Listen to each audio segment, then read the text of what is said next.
It's a great honor and a privilege to introduce Mr. Meir Deutsch. We're here in your beautiful home in Jerusalem.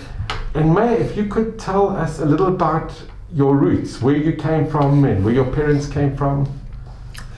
Okay. I was born in 1935 in Zagreb, Yugoslavia. Today it's the capital of Croatia. My father came from Mattersdorf, Austria, one of the Sheva Keilot. My mother came from Guta in Czechoslovakia. We lived in Zagreb. We went to visit our grandparents in Guta. I had no grandparents anymore from my father's side. At home, we spoke usually German and Serbo-Croatian because that was the language.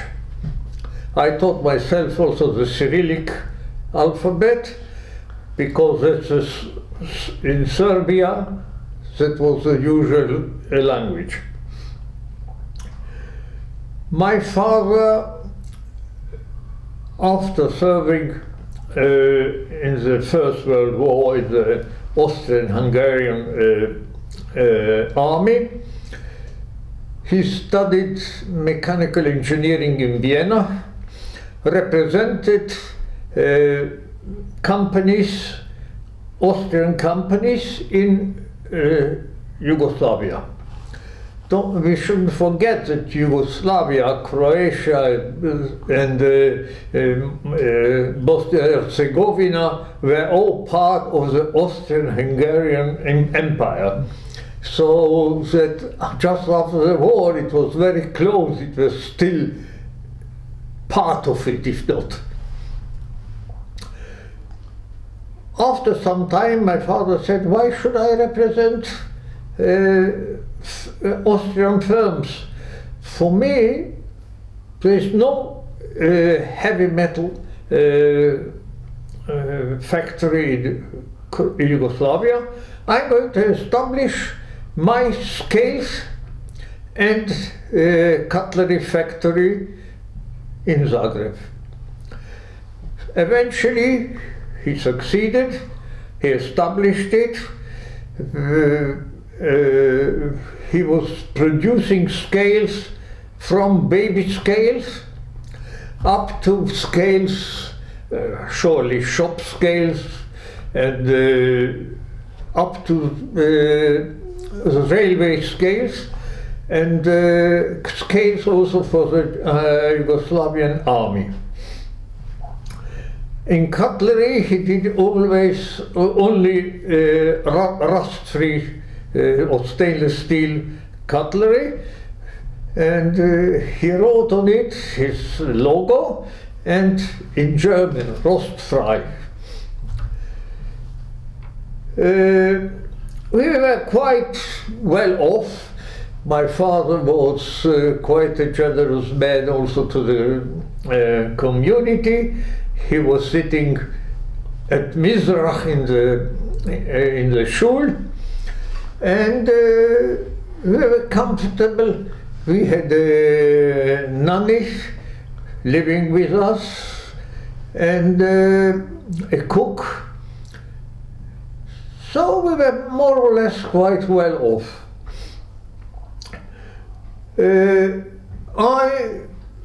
My education in Zagreb was only what was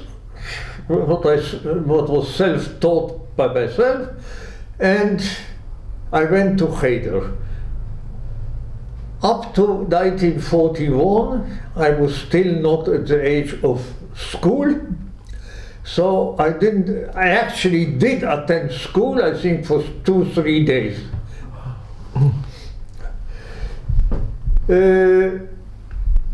My father, after the conquest in Europe of Germany, of France, of Austria, and of Poland, the Agudat Israel, and probably others as well, in the United States, wanted to send food parcels to Jews in Austria. Yugoslavia was in the years 1940 up to the middle of 41 a neutral country, no conflict, no anything. And they approached my father if he could arrange sending food parcels to these Jewish refugees. Why did they need my father? They needed a neutral country because the United Kingdom just didn't allow any food parcel to be sent to the Jews, and they asked the United States, before the United States went to war, that they should send either. So that actually you couldn't send food parcels to Jews from England and from America. So they approached my father, and my father arranged it. I've got a list of about 300 addresses to where these parcels were sent, and it's just about 1/3 of the lists that exist, because they were numbered and I haven't got all of them. I'll just show you, if I've got it here, just one list. Here.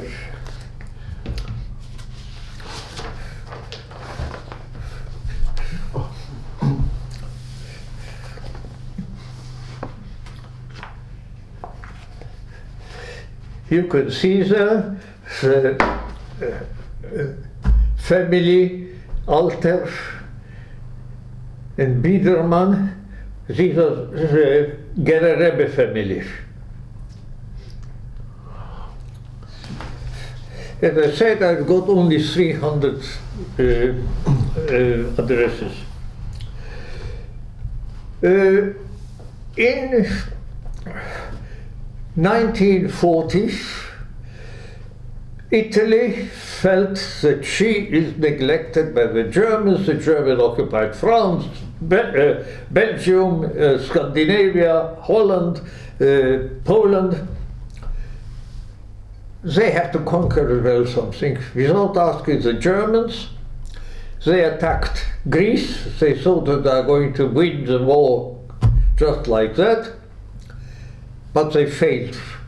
They were driven back into Albania, which they annexed before, and they went to Germany to ask them for help. The Germans approached the regent of Yugoslavia to let them pass through Yugoslavia into Greece. The regent agreed, but the army didn't, and there was a putsch. They overthrew the government, and they said, no, we are not letting the Germans cross.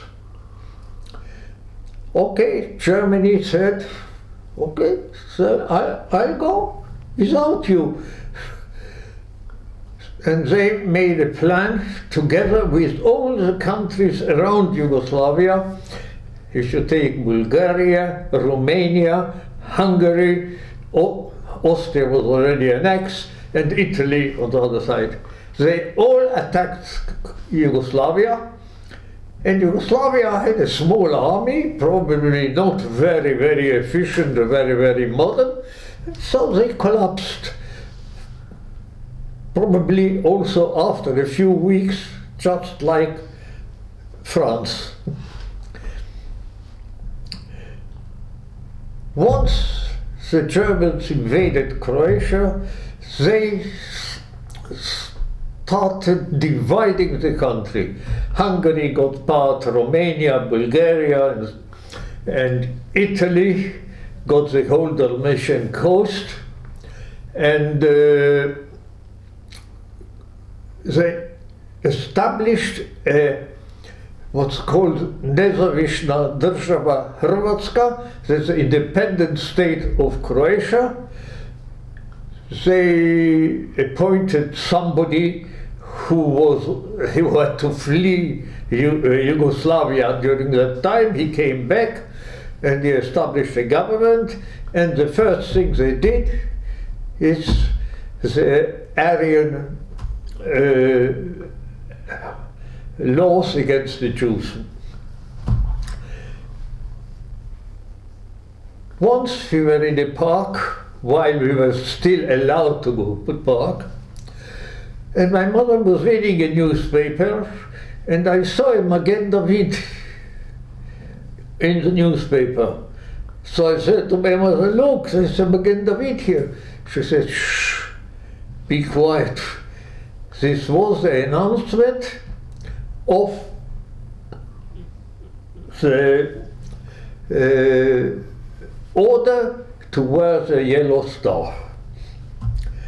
And afterwards we had to wear the yellow star, and just a second, if I've got it.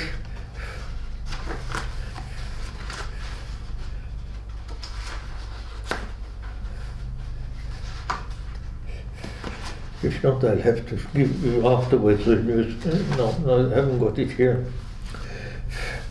And every factory and every dwellings were also marked as a Jewish property. They thought that going after the males, and my father was called to the police station. He had a friend that was the deputy police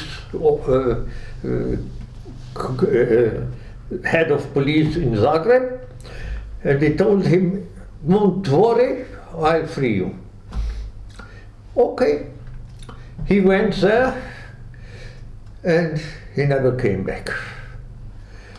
He was arrested 2 days before Rosh Hashanah and deported to Jasenovac. That's a death camp. I don't call it concentration camp. Death camp in Croatia, where they murdered the Jews. I've got records that he came there and that he was sent there, but I have no date of his death, the cause of death. My mother said we were 3 children, 2, 4, and 6. My mother, not alone, said she is going to save us, the children, and decided to flee. But where do you flee to? You are surrounded now with all enemy countries.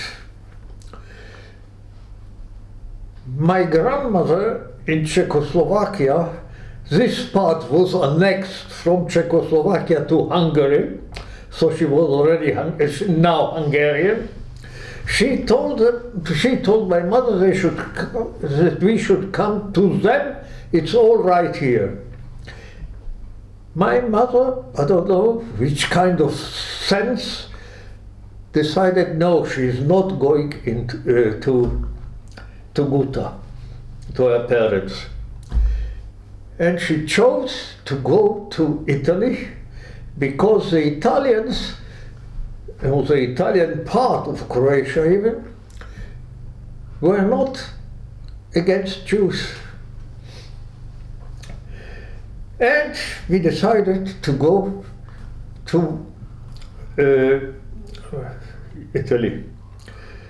We had, during the conquest of Austria and Poland, there were about 50,000 refugees going through Zagreb.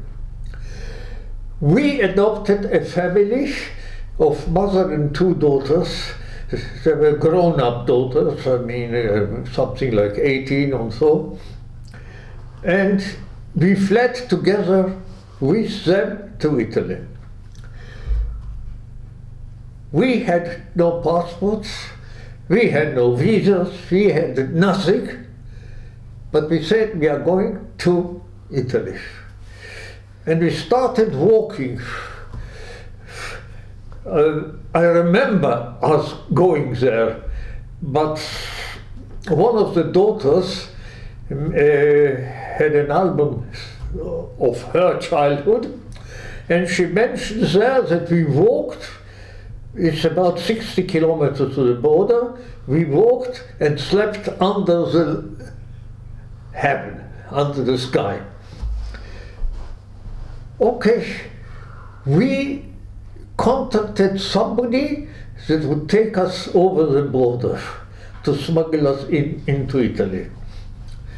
And we met him, and he took us over the border, and once he was away, and this girl, the Austrian refugee girl, says that my mother paid with English gold coins to this fellow.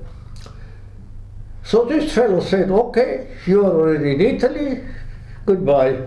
My mother said, no, you have to take us to some kind of place, house, lodging, something. You can't leave us here in the pitch dark night.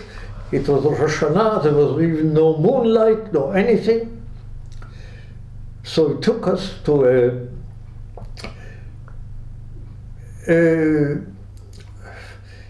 how do you say, Ikar, no? To a peasant, he had a pigsty, he had horses, he had goats. They settled us in a pigsty on the straw, and the wife was very kind. She saw the little children. She said, okay, I'm going to give you some soup, some hot soup, and we stayed overnight. The next day, we asked the farmer to take us to a railway station. So he took us to the railway station. We were crossing a bridge where the Italians were probably standing there. And they said, where are you going? We were in a cart. So he said, I'm going to the railway station. And he gave the horse, how do you say? Like a whip. A whip, yes. A whip, and he fled. Went. Don't forget, Italians are not very obedient with orders. So we came to the railway station. My mother said, okay, we are going to Ljubljana. Ljubljana was beforehand part of Slovenia, now in Italian code. And we board the train, and the conductor comes for the tickets. We have no tickets, so he asked for the tickets, so we just ignore it. And he goes to the next persons till he finishes to check all the tickets of the other passengers, and he comes back with sandwiches and bottled water. And he says, you don't have to tell me anything, I know everything. And he left. That's the first thing I want to point out. Two Catholic countries, Croatia and Italy. Croatians were the biggest murderers. I can tell you some stories if you want afterwards. Italians were not anti-Semites, and they were supporting refugees. They didn't ask questions, they didn't ask for money, they didn't ask anything. And it's just one point. We'll come to some other points as well. Okay, we arrived to Ljubljana. There we are detained because we are refugees, and in Italy there was the custom that refugees and criminals and anti-government people were sent away into some small villages to be interned. That's actually an imprisonment. You're not allowed to leave and to contact people, to go to school. So they sent us to a place called Malo. Malo is a small village next to Vicenza. I just want to show you the map if you want to. Was this in Slovenia? No, this was in Italy proper. So from Ljubljana they sent you to... Yeah, because Ljubljana was part of Italy already. So this is the map. You can see Malo, I think it's underlined. Yeah.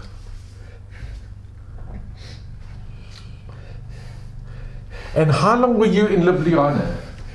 Just a second. Ljubljana, we were probably a couple of weeks. I've got all the dates. I've got the dates, I'll show you afterwards documents. I've got the dates when we arrived to Ljubljana. I've got the dates when we were sent from Ljubljana And to Malo. Can I ask, where did you stay in Ljubljana? I don't know. You were so small, it's very hard to No, remember. I can't remember. I remember Malo, because in Malo we stayed quite a long time. In Ljubljana, I don't know exactly. Probably the Italian government either paid for a hotel or a lodging, or they had a camp for these refugees. So we arrived to Malo. In Malo there were also there were other Jews as well, but two families that we knew from Zagreb. But they came before, and they were still with their husbands, so there were a whole family. So at least we could communicate. I went with my elder son to a route voyage, and we came to Malo, and we found these people. They remembered us, they remembered our names, and not only that, he said, "Your mother put a prayer on the door, probably a mezuzah." Where did she have a mezuzah from? I have no idea. And she said, "Shabbat we came to light the fire." These are two things that these Shegetzim remember. The non-Jews, yeah. Non-Jews. And these they remember, so they're quite authentic. And if they knew my name and my brother's name and my mother's name, they said, "Your mother was a beautiful lady." Okay, while in Malo, now with my son, they showed us also a place where we used to hide if there was danger. And they said, "You can see the roof." It was a wooden roof. And she said, "Your mother put newspapers on the roof to keep the cold away. And these newspapers that you see are still from your mother's time." Okay, we stayed with these other families and these other Jews in Malo, and we couldn't go to school, nothing. There was one a wife of one of these people who was a dentist, and she took it upon herself to teach us whatever we could learn. I remember I still learned, I started learning Chumash in Zagrev, with a German translation. Breshit am Anfang, Boro hat geschaffen, Elohim Gott, and so on. So I knew the alphabet already. And we stayed in Malo up to 1943. That's about 2 years and something. What happened in 1943? In 1943, the Italians asked for armistice.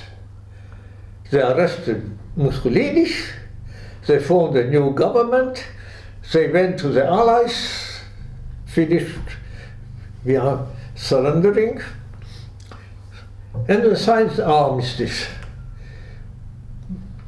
The Germans decided to invade Italy immediately. I mean, the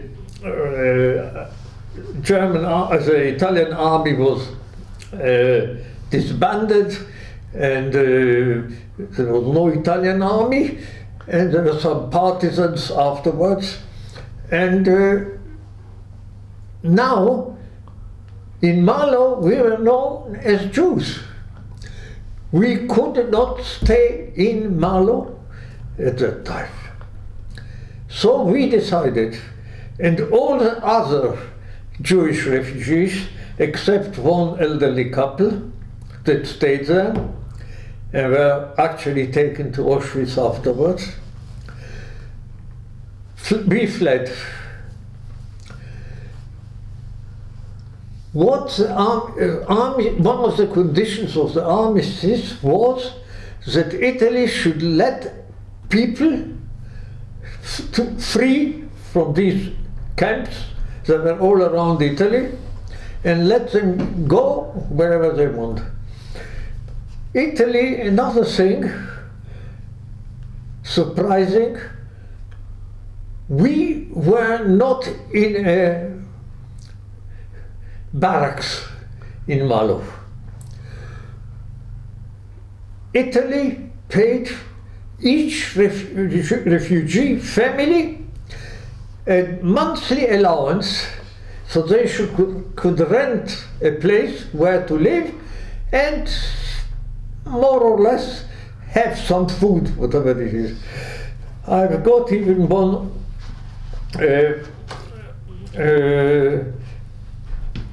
how do you say, one such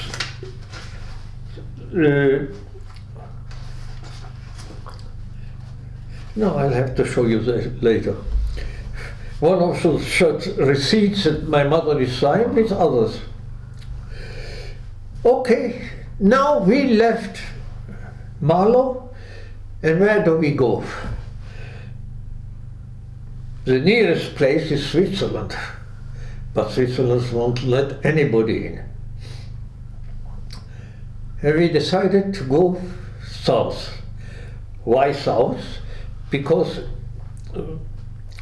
the Allies already invaded Italy after Sicily, and we said we are going to meet the British and American army. And we started going down. I remember one time we were stopped by Germans and they asked for papers. My brother said, sorry, we have no papers. Because if we had papers, they were in the name of Deutsch. And Deutsch is a proper Jewish name. There were no Deutsch that were not Jewish. So she said, we have no papers. So I said, where are you from? She said, I'm from Czechoslovakia. Where is your husband? My husband is fighting on the front. And they spoke in German. And these German officers started talking to us, the children, the little children, in German, and we answered them in German. So he came to a conclusion, you are Sudetendeutsche. You are the Germans from the Sudetenland. So my mother said, yes, sure. So he even gave us a loaf of bread. Not that I want to say that the Germans were good, but that's what happened. And we started going down the coast till we arrived in a place called Pescara.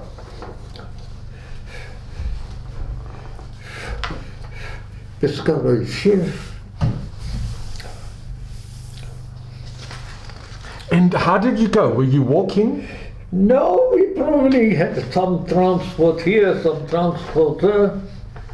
And Meir, how old were you at this time? At this time I was already 8. So you remember the trip, and you remember... Yes, I remember things. I remember the German military police with metal shields on their breast and so on. So we started going down. We reached Pescara. In Pescara we decided, I'm talking about we, is the 3 families. We are going to a hotel during the night, and tomorrow we are going to continue. We went into the hotel, and the Allies started bombing Pescara. Pescara is a port city and an industrial city. So they started bombing. Everybody was crying, Madonna, and so on. We didn't know what to do. The people didn't know what to do. They said, okay, let's leave the hotel and go to the seaside, because nobody is going to bomb the seaside. We are not going to the port, we are going to the seaside. So we started walking. I remember one of the children of the other family said to his brother, look, they are sending marbles on us. And we passed houses where you could see that the wall was already down, and you could see the floor and the table still standing there. And we arrived to the seaside, and we started walking with other people. And we came to a railway station. There were no railways, no anything. And we said, okay, we are going to stay in the railway station. And my mother, Tom, said, look, I left my suitcase in Pescara. I have to take it back. That's the only thing that I have got. Probably everything, a change of clothing, I don't know what. Whatever it is, it's in that suitcase. But there's no transport, no anything. So she said, she left us with the other 2 families, and she says, I'm going to walk back to Pescara. And she started walking back along the rail track. And on the way she met a Franciscan monk. And they started talking. We already knew Italian as well. I mean, we stayed already over 2 years in Italy. So they started talking to him, and he said, where are you going? To Pescara. I said, I'm going as well. So they went together, and she said to her, look, I'll give you a cameo that will save you. That's Santa Gabriela. I didn't tell you before, but my mother's name is Gabriela. My mother said to herself, it must be from heaven. From all the saints he has got, or the Catholics have got, he chose Santa Gabriela. all the same, she didn't convert to Catholicism. So she arrived to the hotel, the suitcase was still there, and walked back. Actually, that, if you take into account, they walked there, back, and back again. So we were united, and now we are in Pescara. In Pescara, we are about 60 kilometers from the front line. And this map I did, but I've got it. You can see Pescara, and you can see the front line is in red. It was very close. Huh? It was very, very close. 60 kilometers. Now, we said to ourselves, okay, we are going to be liberated within the next few weeks. And then came something suddenly. On the east coast was the British 8th Army.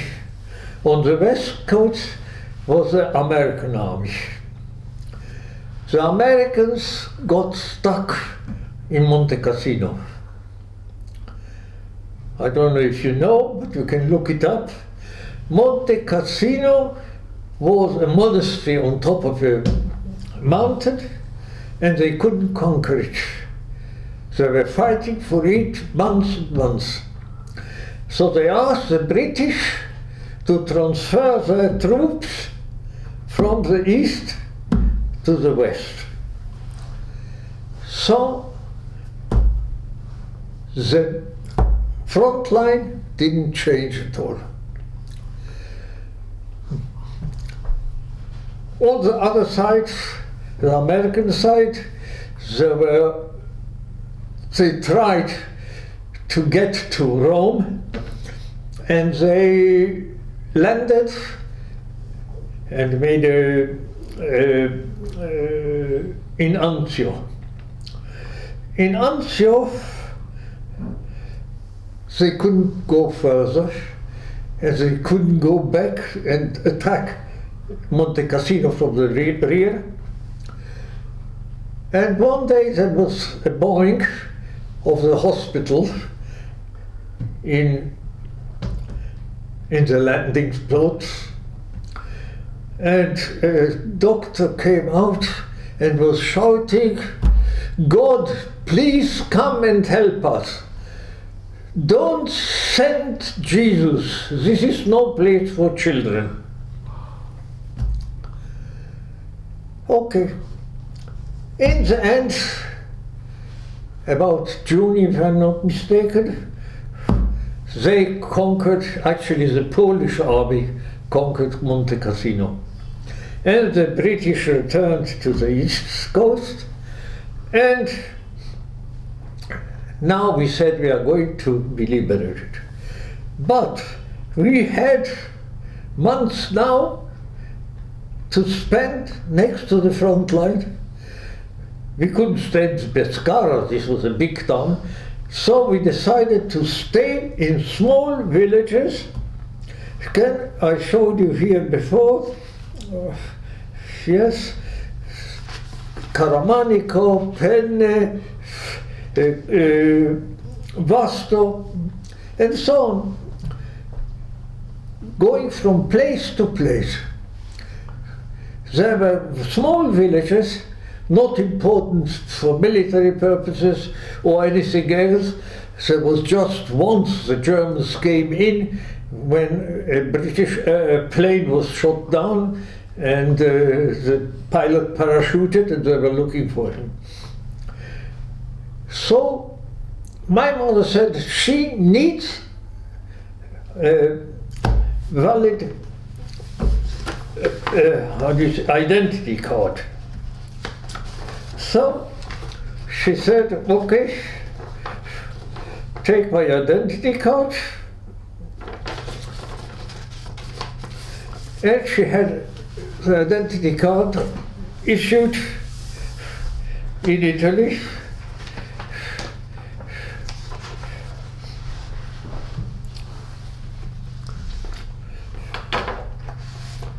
And this was original. It wasn't a forged one. It was this was authentic. It was an authentic ID card. That's an official official identity card signed by the how do you say, the municipality, or the head of the municipality. Okay, as you can see, no, don't do the. As you can see, it's dated 30 September 1943. That's when my mother said, "We are not going to be liberated so quickly. I need an identity card." But the weeks continued, months continued, and my mother said, "I can't have an identity card with the name Deutsch. I don't mind to have an identity card and cross the border into to the British Army, but I have to have a document that won't reveal my name." So she went again to the municipality, and the same person issued her a second identity card in her maiden name. No mention at all the name Deutsch.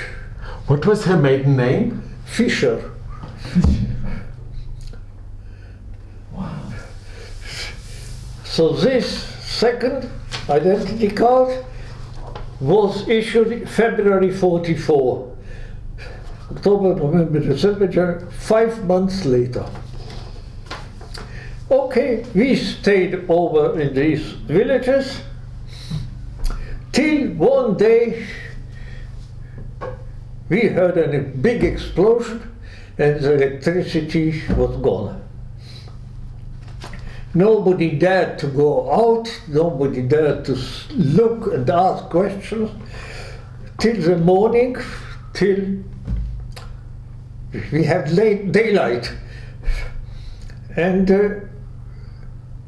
10 partisans, Italian partisans, came to the village and said, "You are liberated." The German blew up the electric station so that there was no electricity, etc., and left.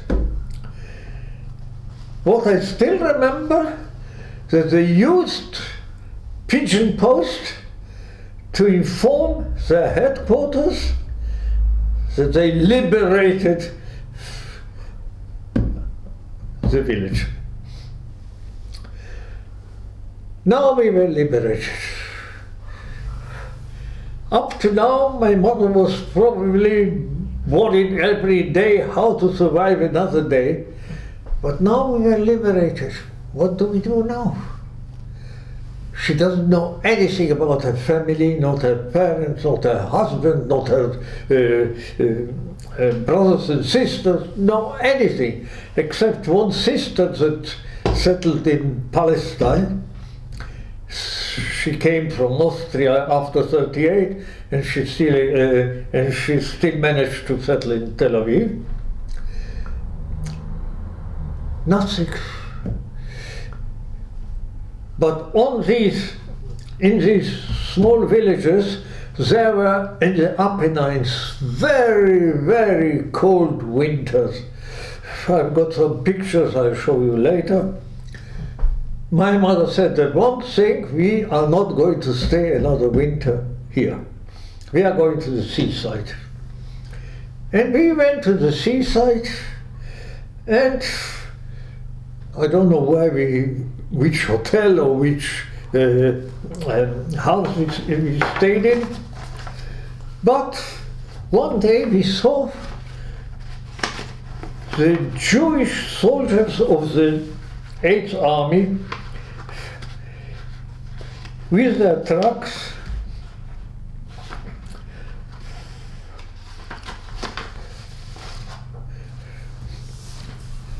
Widzę Magenda Vidovic.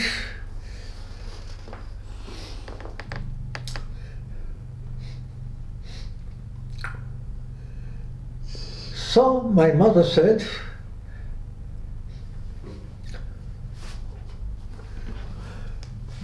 my mother stopped one of them and she said to them, look, we are Jews, we are this and the whole thing. So they said, okay, you should go down to Bari, that's a town. We have got our, how do you say,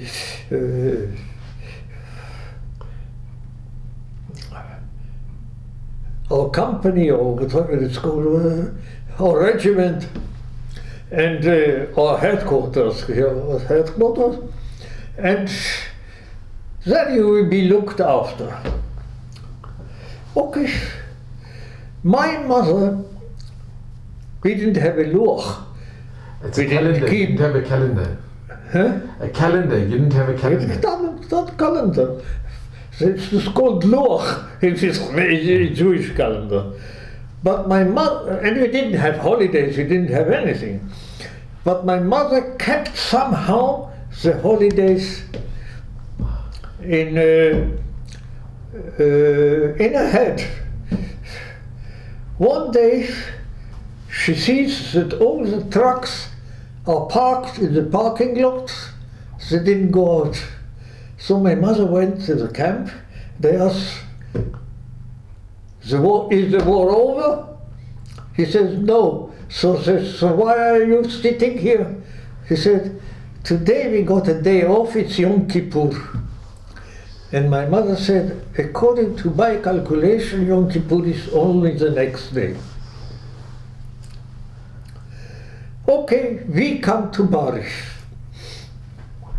In Bari, we get a flat and we settle there. They have got a school already for refugees. You take the upper photo.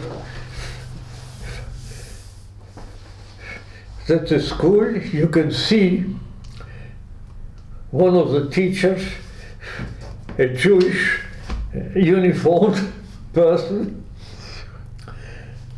and we went to school.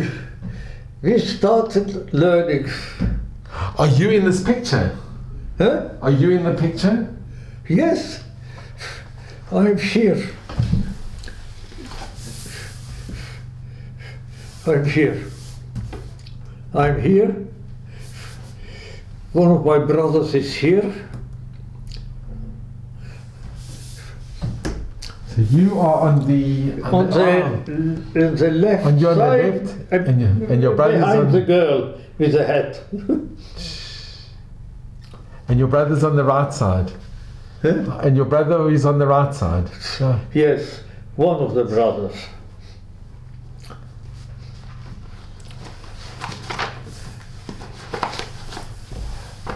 Okay. Now we have got a synagogue there, the lining, the Sefer Torah. We come back and go to school. In school, no, there's no Hamore or Adon or Mar, Chaver, Chaver Chaim, Chaver Yossi, Chaver Zeh. Everything is socialist. Okay. And I was not allowed to wear a hat in classroom. could you wear a yarmulke? Or? No, you had to wear without a hat in the classroom. That was probably, I don't know if you know, but there was what's called a quota during that time of the Yeshuv in Palestine. that there were the Zionim Klaliyim, the Avodah, and HaMizrahi. That's There the was no Labour, Aguda, no the anything. Mizrahi, yeah. So the biggest group was the Zionim Klaliyim. And they decided, the three groups decided that each one that comes to Palestine, they are going to keep the quota. Let's say if 35% are Mizrahi, so 35% of the Olim are going to be Mizrahi and don't care about what the Olim want. That's called the quota. You look up. This is the British had the white paper. The British wouldn't allow the immigration, so they gave a special quota. No, no, no. I'm talking about quota of the Jews that come to Palestine have to be divided between Avodah, Zionim Klaliyim, and Mizrahi. But they were only allowed a certain amount of... Okay, whoever arrived. Yeah. We were not there yet. Okay. What happened? Actually, that in Bari we began to be back to childhood. And my middle brother was probably naughty. Instead of going down the steps, he was sliding on the banister and fell down and was seriously injured and was taken to hospital. My mother went to the hospital and says, what can? She says, we can't do anything for him. She says, what do you mean? I survived 4 years in Italy during the war, saved my children, and now I'm going to lose one.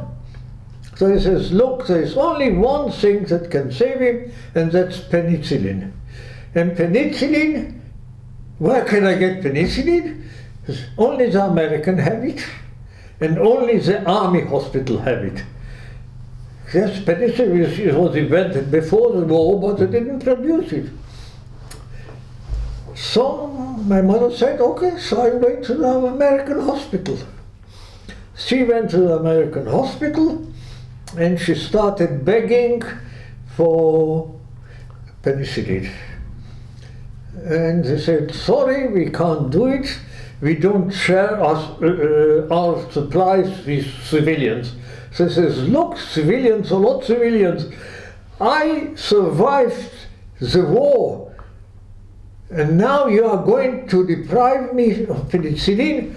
You can surely order some more for yourself. I'm not asking for the whole lot, I'm asking for a portion.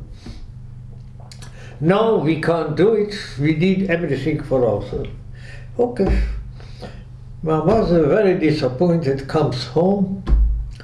And in the evening, an American soldier comes with a box of penicillin and he says, here is that for you. So the next day she went to the hospital. They couldn't believe, but they used part of it and part of it was left there for the hospital. Now in the late 44, can I just ask, who gave, was it just American soldiers or were they Jewish American soldiers? no, there were American hospitals. Maybe one of them was Jews. Maybe, and he said... We don't know. We don't know for sure. We don't know. My mother didn't know. Just a soldier came, here you have got it. All right. Now, Churchill and Roosevelt felt some guilt about abandoning the Jews. You probably heard about the world refugee, I can't remember, so they established it in America and they decided that they're going to do something for the Jews. What are they going to do? Roosevelt is going to give 1,000 visas to come to America, not to be and to stay there up to the end of the war and then sent back. And Churchill will give 1,000 visas to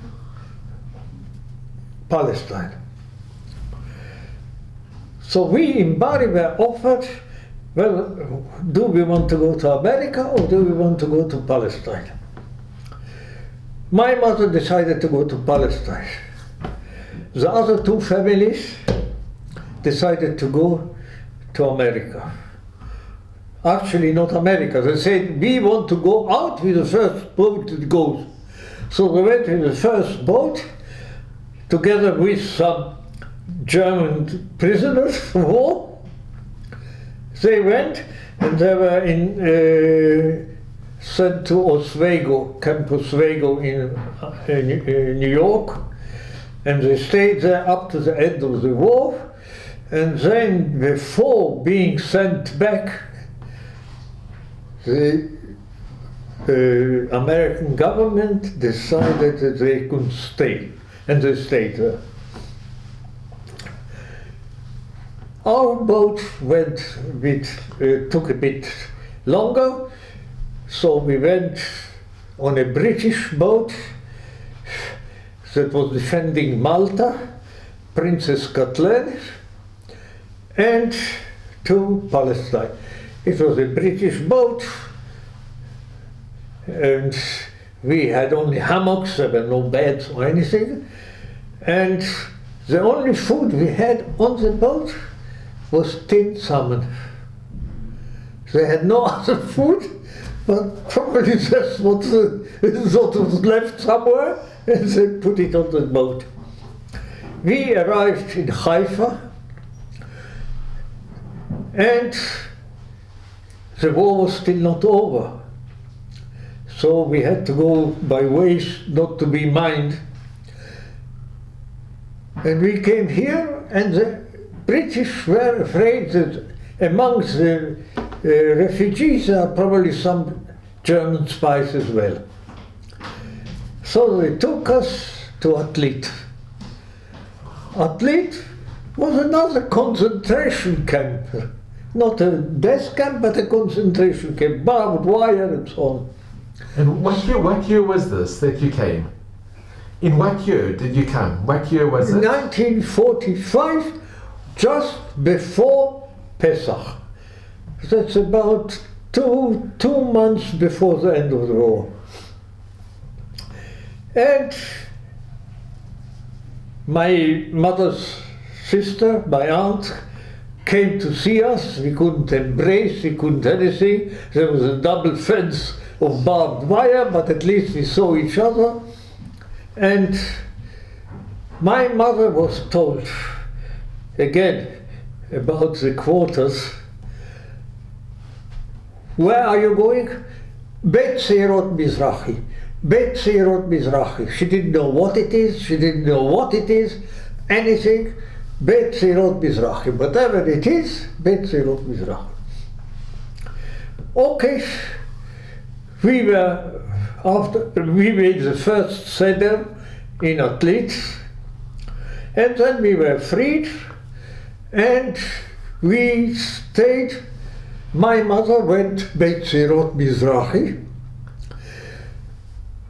My brother and me were sent to Rabbi Kahneman from the Youth Aliyah to the Yeshivat Ponevich. They had Batei Avot there, and they accepted us. And my younger brother stayed with my aunt. Don't kid yourself, staying with my aunt in a one-room part of a flat that she was sharing with another family. When they had a balcony, they had to take out the table from the room to the balcony to be able to open a sofa to be able to sleep there. That's where the conditions here. I had another uncle, my father's brother, also escaped from Austria, and they had a 2-room flat. That was something luxury.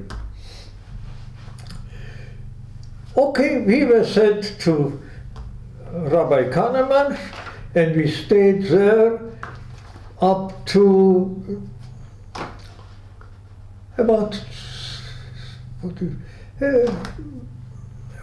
4 or 5 years. And you remember Rabbi Kahneman? I remember. I've got a picture as well, but I'll show you. I'll take it afterwards to the computer. I'll show you. I remember him. He came to. I had the bar mitzvah still in Ponjevich. He came to my brother's bar mitzvahs and so on, and I went afterwards to Yeshivat Kol Torah, and I met him there, and he still recognized me. And I remember my mother, she was thinking about marrying again. And she married, but she was afraid that the stepfather is not a father, and she went to discuss the thing with Rabbi Kahneman. So Rabbi Yosef Kahneman told her, don't worry about your children. I'll be their father, so don't worry if something turns wrong, you'll get married. Can I ask, did your mother know by this time that her husband wasn't coming back? Yes. How did she get to know what had happened? Okay.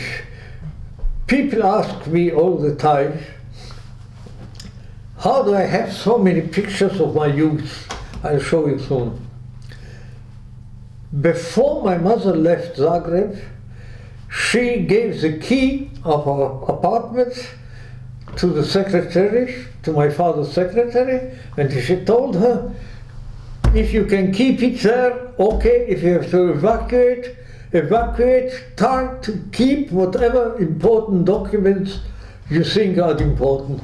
And the one thing was that they kept the photograph with other documents.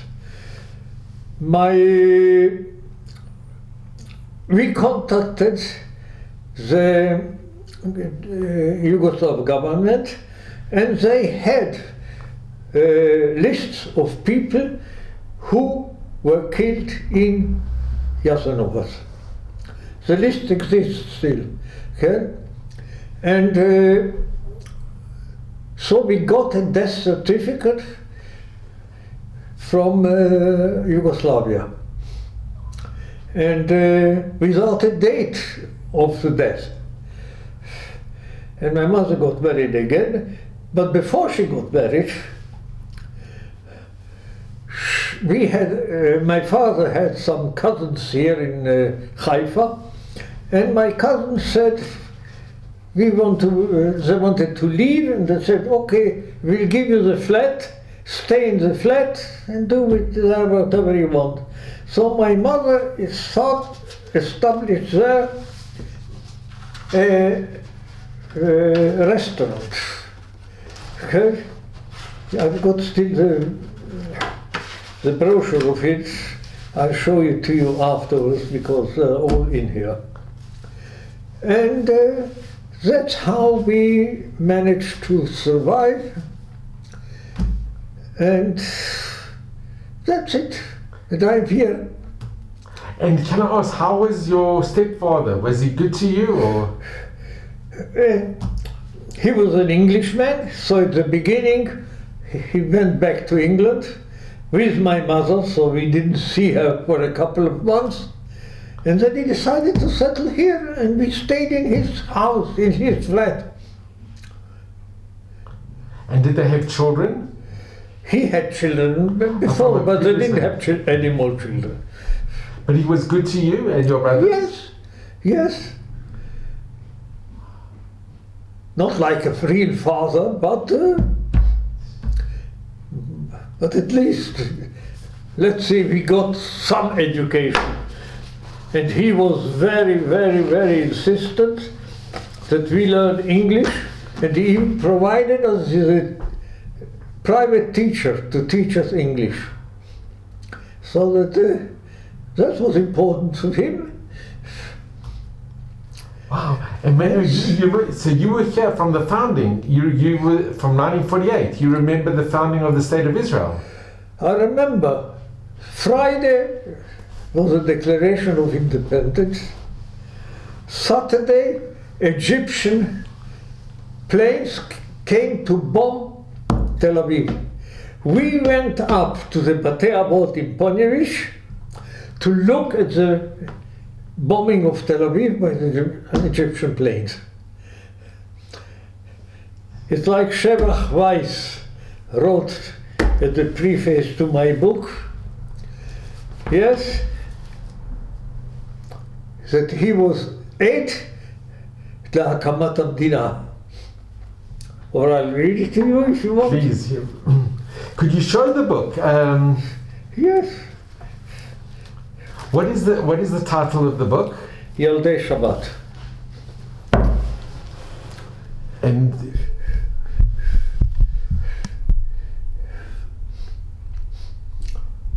you are the picture. I am in the middle of the picture. That's the back of the book. And when did you publish the book? I published the book here in Jerusalem in 2009 by Mazo in Miramam, if you know him. No, doesn't matter. A publisher. בכל אופן, שבח וייס writes in Hebrew.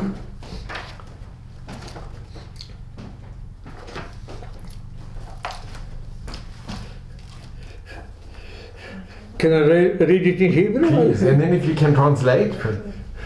כיצד ניתן לתאר את עוצמת השואה ולדמיין השמדה שיטתית וברברית של 6 מיליונים מבני עמנו? קשה, אולי בלתי אפשרי. הישרדות עצמה משמשת עדות חשובה במיוחד, לפיכך העלאה על הכתב של זיכרונות מהתקופה נחוצים לדורות הבאים. בזיכרונותיו מתאר מאיר דויש תולדות משפחה שאביה נלקח למחנה השמדה, והאם, אישה אמיצה, הצליחה לנווט בדרכים לא דרכים ובמאבק יומיומי להציל עצמה ואת 3 בניה.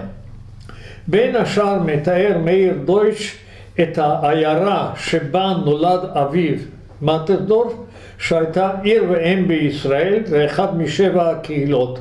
המחבר מתאר את האומה הגרמנית כפי שהצטיירה בעיניו לאור ההיסטוריה שלה.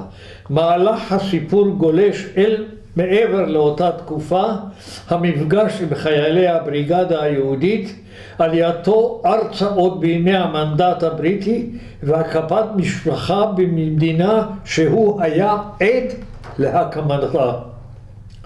הם חלק אינטגרלי של הספר והם צד התקומה שאחרי. לתיעוד זה יש חשיבות מעבר לגלעד של משפחתו והוא מקרין לסביבה רחבה יותר. פרופסור שבח וייס, יושב ראש מועצת יד ושם. Can you just give a little translation in English? You want me to translate? Yeah. I'll have to sit on it, okay? Okay. No. Do you want me Yeah. to translate it Yeah. very roughly? Okay, if you could, that would be wonderful. Because it's very special what he wrote.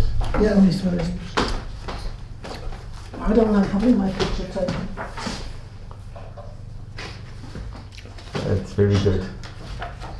Should really have a translation. I've got it translated on my computer, but Can you take it out of the computer just now? I can't take it out. But this is good if you could translate. Take that out of the computer now. Just a Okay. second, let's see. Yeah. How can you describe the immensity of the Shoah and imagine the destruction, the systematic destruction of 6 million people, of 6 million of our people? It is very difficult, in fact impossible. The survival itself, this survival itself is a proof of the possibility, and it's been put into writing the memories and the zichronot of the period, and it's impossible. It is imperative for the next generations. In his memories, Meir Deutsch reminds us of the history of his family. His father taken to a concentration camp, his mother, a very brave woman, who succeeded in navigating ways which are not really ways, and a daily battle to save herself and her 3 babies. Among other things, Meir Deutsch describes the town where his father was born, Mattersdorf, which was a special city in Am Yisrael and one of the Sheva Kehilot. The author describes the German people as it is described in his eyes, in the face of his history. During the book, which the book goes beyond that particular period, and meets with and the meeting with the Jewish brigade, his Aliyah to Israel would be a Meir Mandat during the time of the British Mandate, and the bringing up of a family in a country to which he was a witness of its establishment, are an integral party of this book, and also the years following. This evidence, this book is important beyond a family history, and it expresses describes the surroundings, the greater surroundings of the period. That is signed Professor Shevach Weiss, chairman of Yad Vashem, Jerusalem, April 2004. Wow. It's unbelievable. I just want to... I'm sorry I translated it very, very roughly. Well. I'm just going to... I just want to think. So... This book appears in every Hebrew language library in the world. Most major universities in the country. And has it been countries. Translated into English? No. It should be. No, but nobody's But I just want to thank Ms. Deutsch, you and Meir for I'm so grateful for having this opportunity to hear such a most amazing and incredible story. I've got recordings from him on the radio and on television, and every year Yom HaZikaron, he's also on this, what's it called? Yom HaShoah Zikaron B'Salon, every year. And about a year ago, just before the lockdown, he gave a very big lecture to high-tech people, because it was Yom Asara Tevet, it was Yom fast day.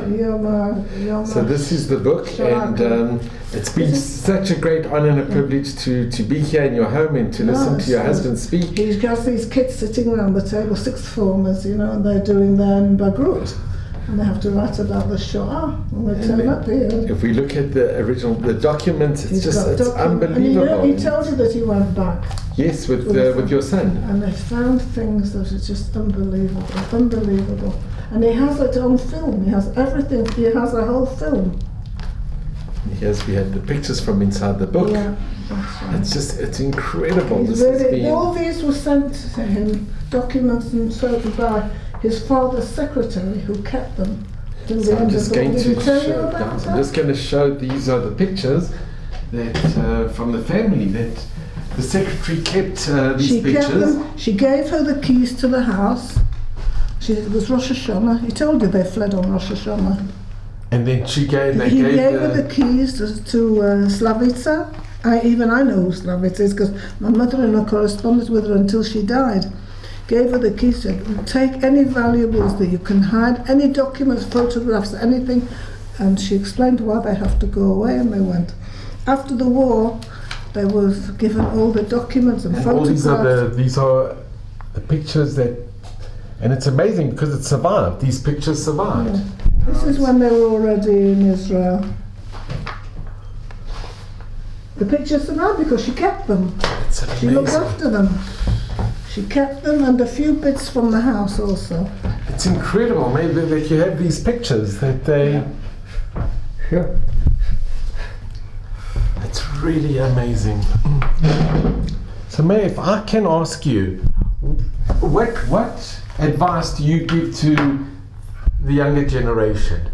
I mean, you've actually witnessed Jewish history. You've been there. You saw the worst of where our people were. A third of our people were destroyed, and yet you've seen the establishment of the state 3 years later. When you saw miracles, you've seen everything. Look, there's one thing. I've done a few lectures in secular schools. So I was asked, how come the Jews stayed still religious Jew? My answer is, I don't know if I'm right, but that's how I see it. A person sees the present. He can't see even the future of one day ahead. On the other hand, God, or the Creator, whatever you want to call it, sees a much larger picture. For instance, during the Galut, that's the exile. During the Galut of Babylon, during the destruction of the Second Temple, during the Galut and expulsion from Israel of the Jews all over the world, many of them were slaves or prisoners or who knows what else. It wasn't good for them. They didn't enjoy it. But let's imagine that it wouldn't have happened. We have now different culture from all over the world, different occupations, skills and everything. It's only because we were dispersed all over, but kept us as Jews. Wherever we were Jews, we were deprived of things, but we did suffer. Now, if you take the Shoah, I think it was God's will to establish the state of Israel. Now you can ask me, why did we need 6 million? Wasn't much a much lower quantity enough? That I'm sorry, I'm not God's bookkeeper. I don't know. But that's how I see that there's a different view of a person that sees a very, very narrow strip of time, and the view of the Almighty that sees much wider and has other intentions that we don't know even. Did I answer it? But you did, but can I ask you, man, did you keep your emunah, your faith, and did your mother, and she always kept her faith? Yes. Even when she heard that her husband had died, she still kept her faith? No. Did he tell you about what she pinned on the doorway? A mezuzah. She didn't know exactly what she wrote, what she knew. No, And she put knew. it on the door. She put it on the door. The Italians didn't know. And the Italians, when they went back, they thought it was an amulet. It was for But good it was luck. from the Shema. A prayer. But you all kept your emunah, you kept your faith through everything that you went She through. kept Yom Kippur on the wrong day. Did he tell you Yeah, about the Yom yeah. Kippur? I mean, she kept everything. She knew what she was doing. She wouldn't eat tripe. She picked things from the ground, from the grass, and from the trees. She saw the birds I eating the didn't tell berries. you about Birds how were we eating- survived the day-to-day life. So She how picked did you things off survive? she picked things off the trees. She picked berries off the trees. She saw the birds were eating them. And she said, if the birds can eat them, my children can eat them, which is not exactly true.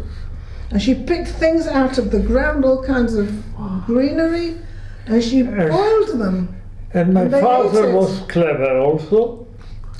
He went through the First World War, and he went through the inflation of Europe, what happened after the war, and he said, we have to have only gold.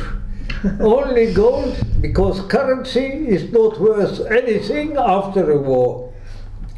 And he started to hoard A little bit of gold. gold, and we had gold, like I said to you, they paid to the smuggler, and we But probably... without that gold, most probably they wouldn't have smuggled. They wouldn't No. have. And That saved your lives. But she did stay religious. She was a religious lady all her life. Oh, And when she remarried, she married a religious man. The home was a religious home.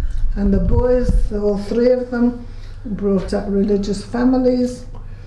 And 4 generations. She lived to see 1, 2, 3. She lived to see 3 generations, and now there's a 4th generation. So she saved 4 generations. A baby in diapers, can you imagine leaving Rosh Hashanah with a baby still in diapers and not being able to carry anything? And how did your mother know to go to Italy and not to go to Czechoslovakia? The nearest border. Because there were probably rumors already that part of the occupation of Italy, of part of Yugoslavia, was all right for the Jews, or the Jews were treated humanely. That's the only way that she could. She was the bravest woman I ever knew. And not only was she beautiful and clever and adored by everybody, including strangers, but she was really exceptionally brave. And can you show a picture of your father? My father. Of My father, his father. Yeah.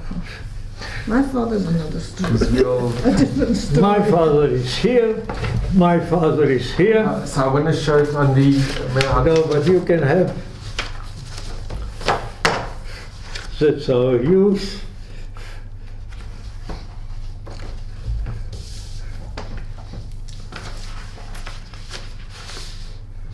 Those are the 3 boys that she rescued, that she kept alive. These are the 3 boys. These are the 3 brothers that she Oh. kept alive, and on grass and berries. Meir, Abba Shulchan. יש לי תמונות. יש לי. הנה הוא. Okay, just to show a picture. I'll bring the picture. לא, לא, לא. יש לי תמונה, יש לי תמונה. פה יש לי.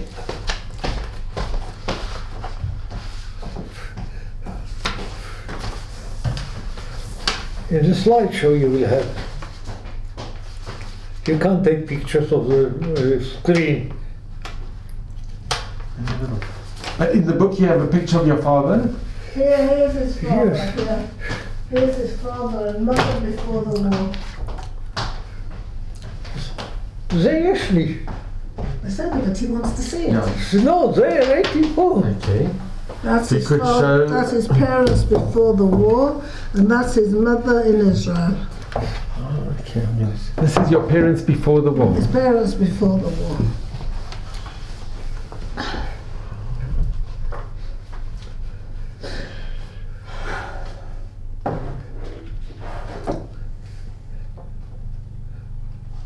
And that's his mother in Israel, already remarried, and with she's already an older person and married again. I'm sure she never forgot your father. No. Here you have got. Here you my have got son my Yossi is father. named after him. Here you have got nice picture of him. Oh, that you can see a very elegant, very. Very Austrian, huh? And this is your mother, That's my That's his mother. mother, yeah, and then his father. and this is. This is my mother, father with me. Yeah, So that's we're going to it. just show these pictures because it's really very special. So this is your father and your mother, and this is a picture of you, and that was in 1935. Yeah, so he would have been a year old. It's just incredible that you have these pictures. She sent Yeah. them. Slavita sent them all. That's his father also. Yes. That's my father's unit in the First World War.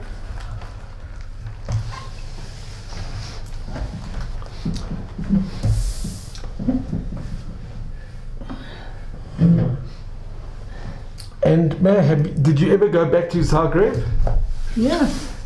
To where? To Zagreb. Yes. Yes, He went I on his- I He told told you. you about his Tiul Shorashim with his son. But you went to Zagreb as They well. went to Zagreb, they saw Yeah. the house, yeah. Went to the factory. And the factory is still there. Factory is there. The Goyim said no, it never belonged to Jews. It was taken only built it in 1942. It was built in the 1930s, and they still have his father's logo. Still there. There is one thing that He and Yossi went to the factory. that's us with the Austrian mother and two daughters wearing already the yellow. The yellow star.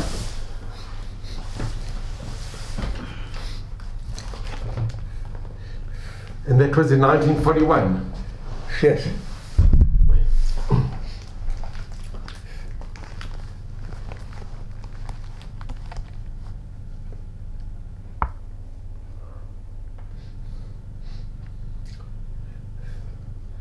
These pictures are really priceless. They. Yeah.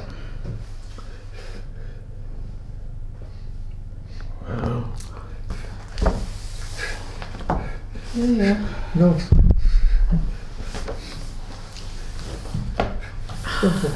Of my interest. My glasses on.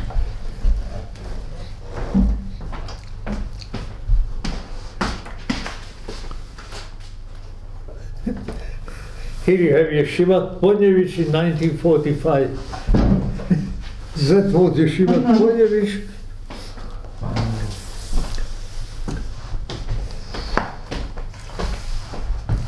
And you remember Rav Kahneman very well. Okay, yes, sure. So here's the We Ponevezh. learned it, and we both went to see him.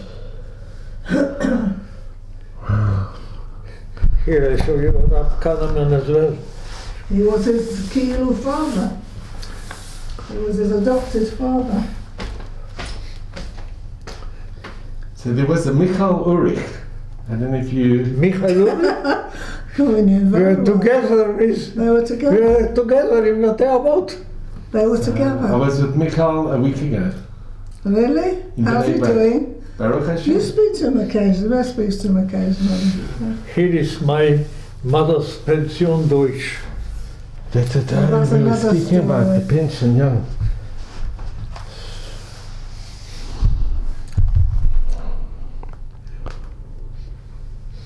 You know that Yaakov never changed. Yeah. His face never Yeah. ever changed. It's amazing. Yeah. Yours did and you did, but not. And Meir, you have a picture with Rav Kahneman? Yes, lot. Yeah, we have pictures with him. We still went to see him. He came to see us. You had a very, very strong connection with the South African Jewish community because they South came Africa? from Lithuania. They came from Lithuania. Oh, Here. Here is Avram Zayt, my madrich, with Yeshivat Ponevish at the back. That's Rav Kahneman, and I'm here. And is Michael Ulrich in this picture as well? I don't think don't know. he is here. He's a bit older than me.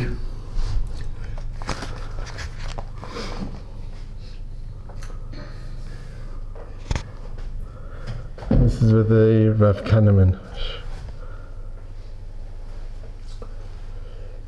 Now look at the picture.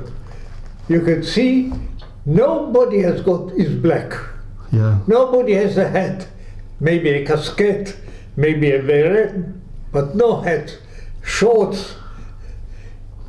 that- Yosef Gartner, he was a maskir of the yeshiva. You can see him there with shorts. Everything changed. It's If you amazing go how it's there- changed. Show you some more. It might be interesting. Very interesting. Here, Sure. preparing a Dav Gemara.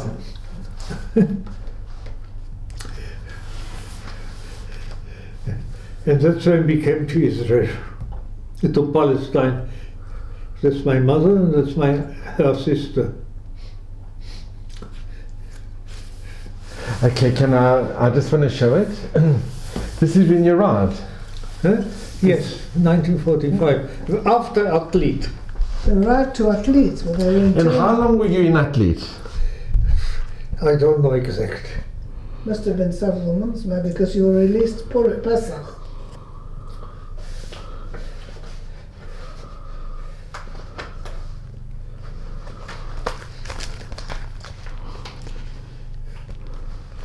By the way, I looked at the Princess Kathleen there. Huh? I looked at the Princess Kathleen. Yeah? It's founded off the coast of Canada. Yes, it drowned. Yeah.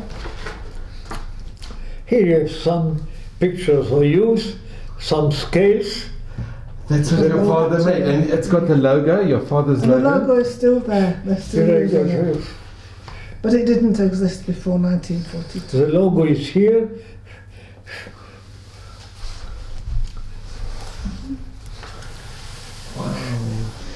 And the factory's still The going. factory's still going Yeah. going strong, belongs to the...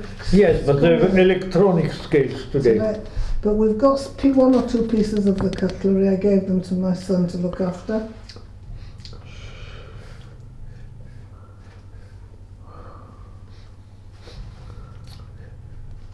Here's a picture of...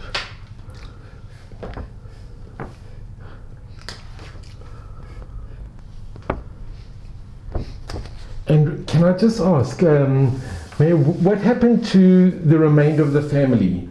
Did anybody survive? Yes, Yes. Robert? yes, I've got a whole genealogy. Here. One of his uncles survived, Robert. His mother's No, Robert is my mother's. on his mother's Yeah. side, he survived. Went to, And her sister, her Leah, sister Leah survived. Anush, Anush survived, another sister of hers. On his father's side, a sister who's no longer alive with her husband, and and a son who died. and Gottlieb, and Hugo. Those people are not in here, not in Israel. Yeah, Hugo? But- Was in Hugo was Israel. in- Gottlieb was in Israel. for a very short And, time. He went to England. Ignaz was not in Israel. Yeah. And when you went back to Zagreb, did you were very small when you left, but did you remember a little bit about your house? Yes, I remember things. Okay? I remember that my father used to give us wine with water, with soda water. He kept his soda siphon on the floor next to him. I remember going to school with him. I remember where he sat. I remember they go duchenen in Chutzlaritz only in the Yamim Noraim and Regalim. Yeah. So I went with my father to shul. I have the talit that my father bought me. We were yekes kaile, so the children had the talit. You know, he still got it. Wow. He slipped it through the wall. You slipped it through the wall? His mother told him Yes. to throw it and bury it. Yeah. And we have it. I'll show it to you. See, it's in the book. When he was a little boy, he would not leave And where is it today? it. We have it. And so we used to cover our heads with a talit. You were Kohanim? No. Oh, because you didn't want to see the Kohanim. Kohanim. And I said to myself, as a small child, I'm going to peek. And I was peeking, and I saw the Kohanim there, also covered, and the Chazan saying, Yevarechecha, Ad Hashem, V'yishmerecha, and so on. And I imagined myself, I never asked anybody. So I said, what happens? There are Jews that don't know the alphabet, they don't know Hebrew, they don't know how to pray. So they are repeating word by word what the Chazan says, and he says probably an important prayer, and they shouldn't be offended by us. So we cover our heads, They, they cover our that's heads. true. not to shame That them. was how I imagined doing it. Amazing, sure. She remembers going to But the shuls in Zagreb, it was destroyed. They have the shul. shul. Sure, yes, sure. They've rebuilt. I was in the shul, No, but it's no, not no, the no, same. no, it's it's not not the same. prevalent yet, because there's a machloket there what to do with it. Here is a school certificate from Bari. Wow.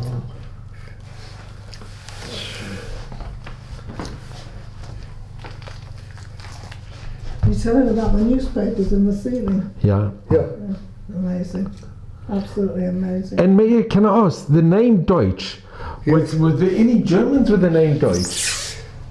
The name. Or was it only a Jewish name, Deutsch? It was only a Jewish name, They changed their name. and we have got Tzetzaim in the name already Deutsch from 1700, before the law that somebody had taken a surname. He has a family tree from 1710. Sure. Yeah. But at one point his mother changed her name in Italy Yeah. because Deutsch was such a Jewish name. Yeah, we saw it. We have She the became Fisher, yeah, which was her maiden name. Here is a talit. That's a Talit, Wow. we have it. Is it possible to see? I'll show you. Do you have to climb anywhere there? I'll get it for No. you. No. And you slipped this right through the wall. Right through the wall. She kept telling him, Meir, throw it, I'll bury it. No, no, no, he wouldn't get rid of it. Oh, you Mrs. Deutsch, is it possible to see it? Do you want me to Yeah, guess sure. and tell me where it is? It's in the cupboard, Where you the keep your towels? clothes cupboard in my room. Where you keep the regular Yeah, towels. and it's in a small tallis bag that's written tefillin. And you kept it right through the wall. Yeah, you never let it go. Because that, you know, that could have implicated. If they would have searched and they would have seen the talent. it Yes, could have- sure. That's what my mother was afraid of. What else could be?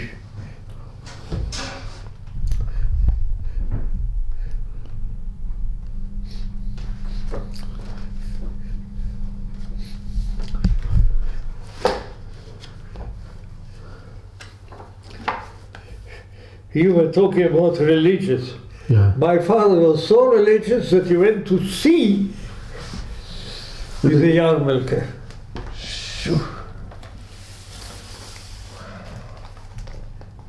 This is in 1939. Mixed bathing. But your father wore a yarmulke. Sure.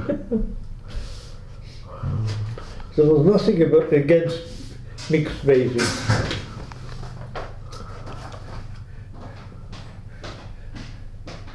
רגע, is that on it תפילין? כתוב תפילין, כן. זה שטוח, שטוח לגמרי.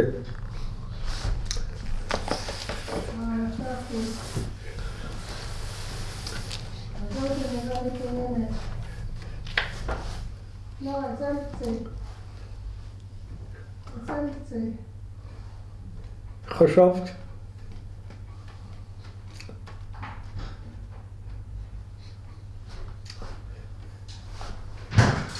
זה ריק. זה שכתוב תפילין וזה... That's our wedding. And Rab Aryeh Levin is... You know who was Rabbi Aryeh Of course, Levin? tzaddik in our town. This is all the collection you have. That's empty. Nothing. That's empty. There's a rake. Only the collections that you didn't bring. Okay. So Rabbi here's Aryeh Levin was under the chuppah, and my father gave us chuppah kedushin, and Rabbi Nissim, who was the Rishon LeZion, very, very venerated man, not like the rabbis today. But with Rabbi Aryeh Levin.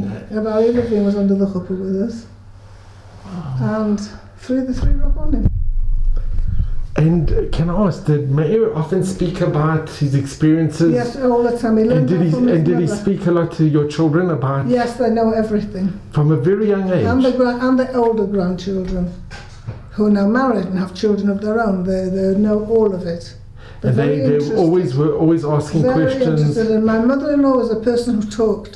She talked about everything. We know all the stories, how she got lost on the railway lines and how people helped her, and some German officers gave them a lift, and all kinds of the stories she always told the children, the younger children.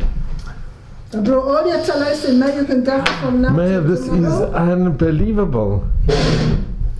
No, she was a person who taught. She never hid anything. I can't believe. So this was the original talus that you. My father, I think I changed some of the Giddilim, but the Atara,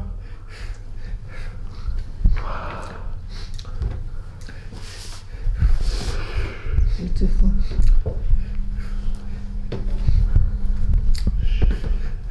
Atara. It's just unbelievable. You know, this talus. If they would have searched, and they could have searched, Yes, they could have done. your life could have been The end was. the end of your life by That's why keeping she- this That's what talus. my mother Told them- said. She told them never to go to the toilet in public. They learned to And Meir, control- do you wear the control talus? themselves. Do you ever? No, not really. Could you? Maybe once a year on my birthday. Meir, is it possible to put it on? Yes, why not? Oh, that would be gewaldig. You used to wear it now when we first got married, I remember. Oh, Meir, this is so special.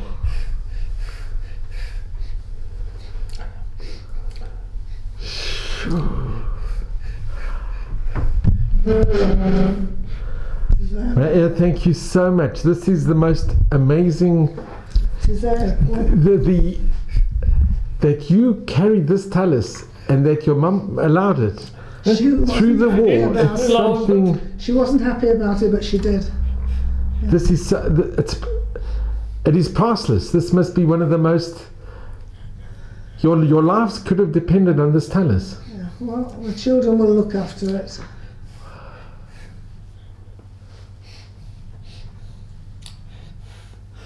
Sure, your parents. They must have been the most amazing people, the most incredible. Thank you so much. I cannot tell you how much I appreciate this. I'm always amazed at a woman who could go through 4 years not being able to buy any clothes for children, who were getting taller and taller, and their trousers were getting shorter and shorter, and their sleeves came up to here.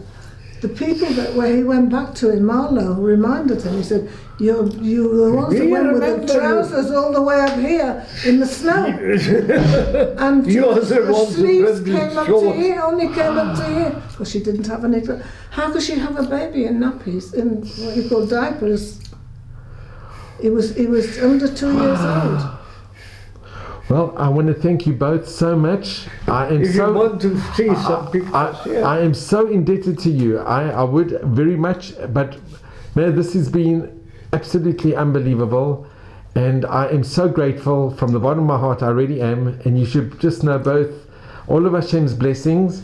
Ad Meir Vesrim in good health and Mazel and Brocha. Amen, amen. And your story and your life is just something lo yuman. It's miracles. Nissim, really, you were saved by so many miracles. I still do it at Zikaron Besalon, if you know. He does the still. Well, you must continue, and what I would like is one day your book to be translated into English. It would be a good idea. What did you say? I didn't understand. That the book should be translated into English. Oh, I don't know how to do it. But Meir, thank you so much, and really I am so extremely grateful. And if there's somebody out there who's going to be looking at this video and they see this book, I really feel that this book should be translated into English. But your story, this is you speaking, and you were there, and it is such an honor and a privilege to have heard you speak, and I'm extremely grateful, extremely.